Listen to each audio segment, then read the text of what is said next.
Budanovs spies take out a Russian colonel in broad daylight, while World War II Special Operations Executive-style partisans take the war home to Russia. And Putin's rhetoric around his new nuclear weapons show that he's worried.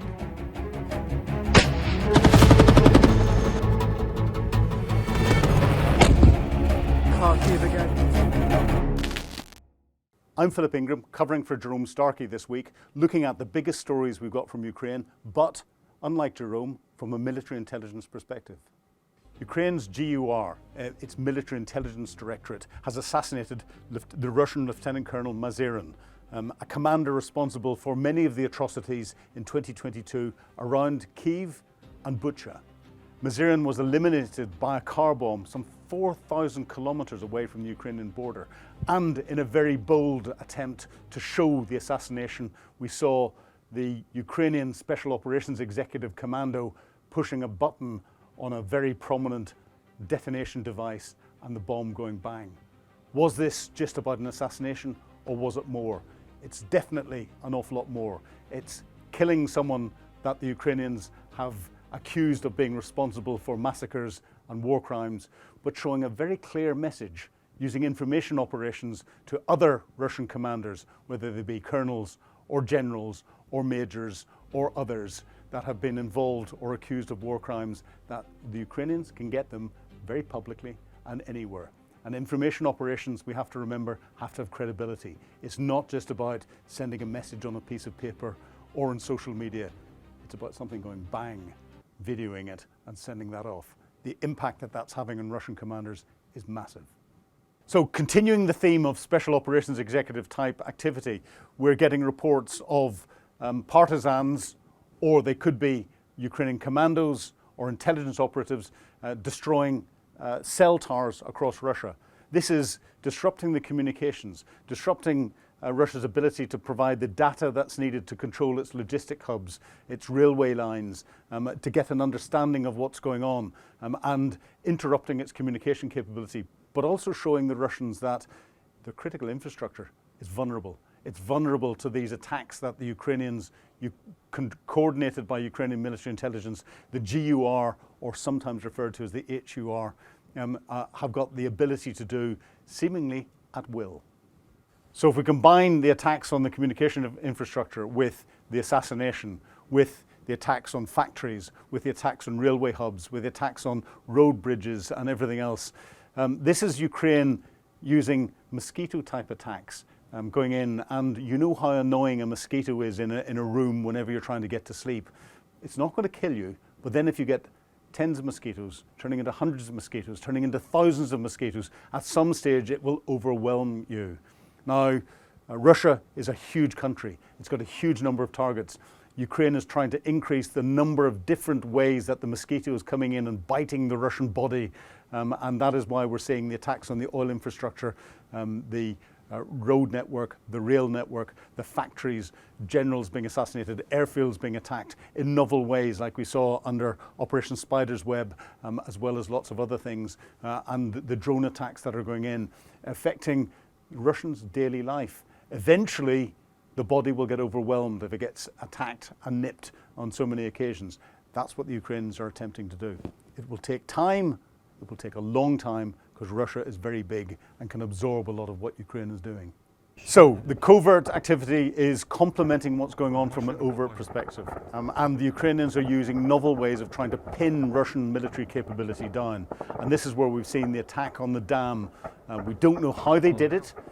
They didn't video it, but it was probably through the use of flamingo missiles. It could have been through commandos going in and putting charges in around the dams. It could have been using Storm Shadow missiles, or the French version, the Scalp missile, to attack the dam. But the effect it has had has been to pin the effect that it's had has been to pin Russian defensive positions down, to tie up Russian military capability that can't then be concentrated and moved to other parts of the front line. Russia has now got another dilemma to deal with. If it's got dilemmas inside Russia through the SOE type operations, it's got dilemmas in the front line through these sort of operational level attacks that is reducing its ability to support what's going on from a tactical perspective. All of this coming together is what is impacting Russia's ability to continue to prosecute the war. The footage that we're seeing of motorbikes stuck, vehicles stuck, personnel stuck, trenches destroyed and everything else, you have to remember these haven't been destroyed by artillery attacks, they've not been destroyed by explosives, they've been destroyed by water.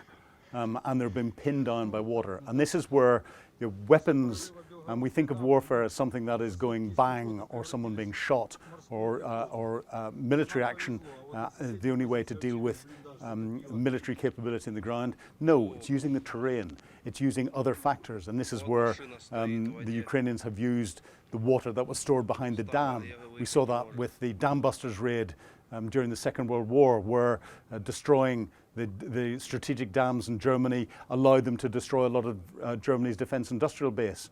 This is what the Ukrainians are doing here. Putin's description of the trial behind the new Poseidon nuclear-armed torpedo, designed to create a tsunami effect to flood cities.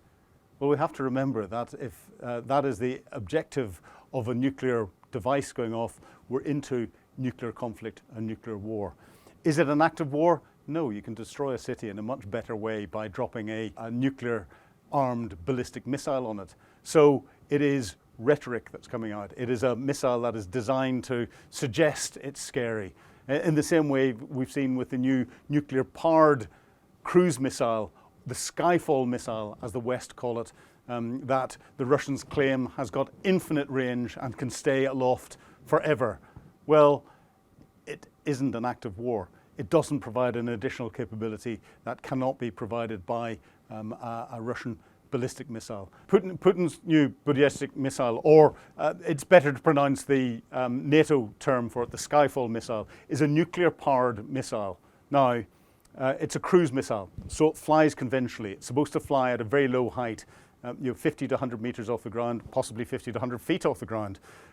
It's got a nuclear power plant on the back of it, which is a ramjet. So a ramjet takes air in, compresses it through a series of turbines, and then that compressed air is heated dramatically. If it was conventionally powered, it would be by squirting fuel into it and igniting the fuel. In nuclear powered, it's by exposing it to very high heats from a nuclear reactor, causing that air to expand even further and push out as a jet, and acting as a propulsion mechanism for the missile. Now that means you've got a nuclear reactor at the end of a missile. If you put a conventional warhead on it, when it goes bang, you've got a dirty bomb. Nothing more than that.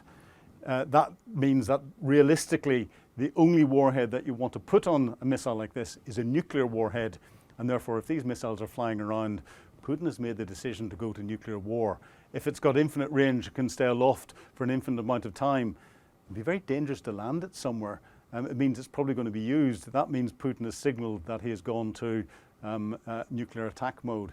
That would generate a response from the West that Putin wouldn't want. It had to do with others. They seem to all be nuclear testing. Russia? We have more nuclear weapons than anybody. We don't do testing. We've halted it many years ago. But with others doing testing, I think it's appropriate that we do also. And we've seen Donald Trump has responded in a way where he's going, I can do more than you can. Mine's bigger than yours. He's talked about the US nuclear arsenal and talked about restarting nuclear testing again. He hasn't said whether that is testing missile or nuclear warhead delivery capabilities, i.e. missiles, or whether it's testing the warheads. Testing the warheads would be a significant escalation because that hasn't been done for quite some time. He's using that to send the message to Vladimir Putin, but he's also using it to send it to Xi Jinping in China, who's increasing his number of nuclear warheads enormously. And of course, he said that on Air Force One as he flew back from meeting Xi Jinping. Zelensky said that the tactical situation in Pokrovsk is difficult, and it is difficult. Putin has claimed it's impossible, but it's been difficult for the last 18 months that Russia's been trying to attack and capture Pokrovsk. They've got a cauldron around Pokrovsk and are trying to close the tops of the cauldron so that they can completely enclose the Ukrainian troops inside the city. The Ukrainian troops have defended for 18 months. They've caused huge numbers of casualties to the Russian army that's attacking in. A decision point will come where Ukraine says it's not worth risking the troops that are holding Pokrovsk to continue to hold it. And they may make a decision to carry out a tactical withdrawal and trade the space that they're giving up for additional time. That is a deliberate military operation. The Russians will take that as success, and to a degree it means they have captured yet another pile of rubble. It means they've captured a little bit more territory. But it's a little bit more territory. Ukraine has got a lot of territory that it can trade for time, provided that time is being used in a useful way. Tactically, Ukraine is using it very usefully. It's causing thousands of casualties, tens of thousands of casualties to the Russians. It is buying time to have greater effect on Russia's ability to continue to prosecute the war through attacks on oil refineries and elsewhere, and to get Western diplomatic pressure increased on Russia. Could Ukraine go into another point and tie the Russians up for even longer? Well, if we look at the British military intelligence assessments, they say to get through the whole of the Donbass that Russia doesn't own at the minute will take them, at current rates of advance, another 4 years and another 1.2 million casualties. Has Putin got 4 years? Has he got another 1.2 million casualties? No. Finally, we get to the end. This is the bit that's important from you and the bit I love. It's your questions. So, what have we got today? First question is on Western long-range missiles, and it says the Pentagon argues it would take many months, if not years, of training to operate the Tomahawk in Ukraine. And the Kremlin seizes on this to argue that any use of Tomahawk in Ukraine would mean the USA was effectively joining the war. And you go on with a little bit more detail in there. In essence, you're right. It would take a long time to train the Ukrainians to properly use Tomahawk cruise missiles, but it's to integrate them onto a launch mechanism. We'll talk about launch mechanisms in a moment, and to get the targeting that's needed. However, the United States has already said that it is providing the targeting material for Ukraine's successful attacks thousands of kilometers into Russia against oil refineries and everything else. So that's one bit that's already done. Those mechanisms are in place. That training has already happened. The agreements are sitting there. The next thing is physically with the missiles, and depending on the launch mechanism would depend on the training that is needed to get Ukrainian engineers to bolt the missile onto the aircraft, the land system. I don't think they're going to be launched from sea, as is the common way in the United States or other Western militaries. But there are ways around that. It takes months to train the Ukrainians to use Patriot missiles. They've done it very quickly and very successfully. However, what it does do is it gives another golf club in the military golf bag of Ukrainian capability to have an effect. The Tomahawk is exceptionally accurate. You can dial what effect you want at the other end in the way it goes bang. You can decide what window you want to fly it through in a building. That takes real skill and real technology. However, the biggest effect it'll have is political, because it will cement in the Russian commanders' minds and the Russian politicians' minds the US support for Ukraine. And the US will not step back once they've started to supply these. That's the biggest worry to Vladimir Putin. The second question comes in, and this is related to it, but you say that the US doesn't have many Tomahawk ground launchers, which is true. Storm Shadows are air-launched. US Tomahawks are also air-launched. Don't understand why this would be much of an issue.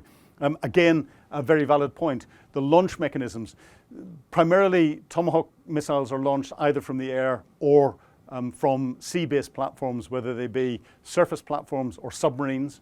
Ground-based launchers are not something that are routinely deployed, but they do exist. Whenever the Tomahawk cruise missile first came into play, we had in the UK at Greenham Common the nuclear-armed Tomahawk cruise missiles based in ground launchers. These ground launchers exist, and it's getting those launchers and getting that mechanism, training Ukrainian crews how to operate them, what buttons to push, is something that would take a little bit of time.